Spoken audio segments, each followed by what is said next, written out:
किसी गांव में एक गरीब पति पत्नी रहते थे। उनका एक बेटा भी था। जैसे तैसे उनका जीवन चल रहा था। उनके पास धन तो नहीं था, लेकिन मन का सुकून था। पति पत्नी एक दूसरे से बहुत प्रेम करते थे और दोनों समझदार पति पत्नी थे और अपने बच्चे को भी अच्छी शिक्षा देते थे।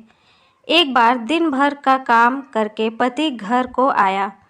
पत्नी ने सब्जी रोटी बनाई और पति को खाने के लिए दे दी। उनके बेटे ने देखा कि रोटियां तो बिल्कुल जली हुई थी। बच्चा ये सोच रहा था कि जली हुई रोटियों पर किसी का ध्यान गया या नहीं। उसके पिता ने वो रोटी बिना कुछ कहे प्रेम से खा ली। पत्नी से कोई शिकायत नहीं की। जब पत्नी का ध्यान रोटियों पर गया तो उसने इसके लिए अपने पति से माफ़ी मांगी। पति ने हंसते हुए कहा कि तुम चिंता मत करो, मुझे जली हुई रोटियां भी पसंद हैं। खाने के बाद उनके बच्चे ने पिता से पूछा कि पिताजी, क्या आपको सच में जली हुई रोटियां पसंद है? इस प्रश्न के जवाब में पिता ने कहा कि बेटा, मुझे जली हुई रोटियां पसंद नहीं है। एक जली हुई रोटी किसी का कुछ नहीं बिगाड़ सकती, लेकिन जले हुए शब्द बहुत कुछ बिगाड़ सकते हैं।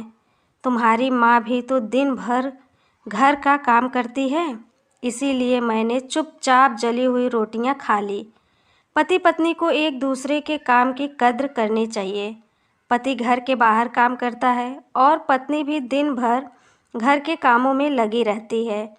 पति को समझना चाहिए कि घर के काम का भी महत्व है।